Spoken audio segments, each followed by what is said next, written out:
అభివృద్ధి ఏం చేయలేదు జగన్మోహన్ రెడ్డి గారు అని చెప్తున్నారు. పథకాలు ఇచ్చి సోమరిపోతులు చేశాడని చెప్తున్నారు. ఏమండి అపోజిషన్ వాళ్ళు ఎవరైనా సరే అపోజిషన్ వాళ్ళు ఎవరో కూడాను ఎదుట వాళ్ళు బాగా చేశారు అనేటువంటి దాన్ని ఎప్పుడు అనరు. కానీ 98% హామీల్ని నెరవేర్చినటువంటి జగన్మోహన్ రెడ్డి గారు చేశారా లేదా అనే దాని గురించి ఇంకా కొంతకాలం గడిస్తే ప్రజలకు ఇంకా పూర్తి స్థాయిలో అర్థమవుతుంది. ఆ పరంగా ప్రభుత్వాన్ని ఎలా మార్చాలి అనే దాని మీద ప్రతి ఓటరు ప్రతి వ్యూహంతో సిద్ధంగా ఉంటాడనే సంగతి మటుకు కూటమి ప్రభుత్వం గమనించాలని నేను మీకు తెలియజేస్తున్నాను. అంటే 40 సంవత్సరాల అనుభవం ఉంది చంద్రబాబు నాయుడు గారికి, సంపద సృష్టిస్తా అని చెప్తున్నారు. ఏమంటే ఇలాంటి మేకపోతు గాంభీర్య పరిపాలనతో 40 సంవత్సరాలని లేదా 14-15 సంవత్సరాలు ముఖ్యమంత్రిగా ఉంటున్నానని ఈ చెప్పుకుని మాయమాటలు చెప్పి ప్రజల్ని మభ్య పెడితే ప్రజలందరూ కూడాను వెర్రి వాళ్ళకు కొంతకాలమే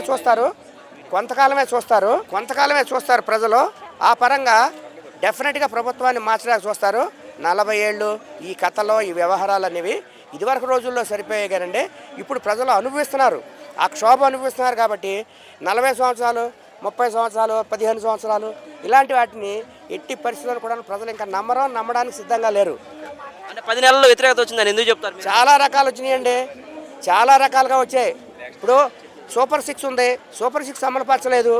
ఏమంటే తర్వాత ఇప్పుడు మత కల్లోలాలు, సనాతన సంప్రదాయం అని మత కల్లోలాలు తీసుకొచ్చేసి ఆ లౌకిక వాదాన్ని కూడా మట్టుపెట్టి ప్రభుత్వాన్ని ప్రజల్ని భయభ్రాంతుల్ని చేసేటువంటి కార్యక్రమానికి ఏదైనా సరే ఒకటి గుర్తుపెట్టుకోండి, పిల్లిని 4 గోడల మధ్య పెట్టి భయపెడితే అది తిరుగుబాటు చేసి ఎలాగ బీభత్సం చేస్తుంది అనేది చూడబోతున్నారు.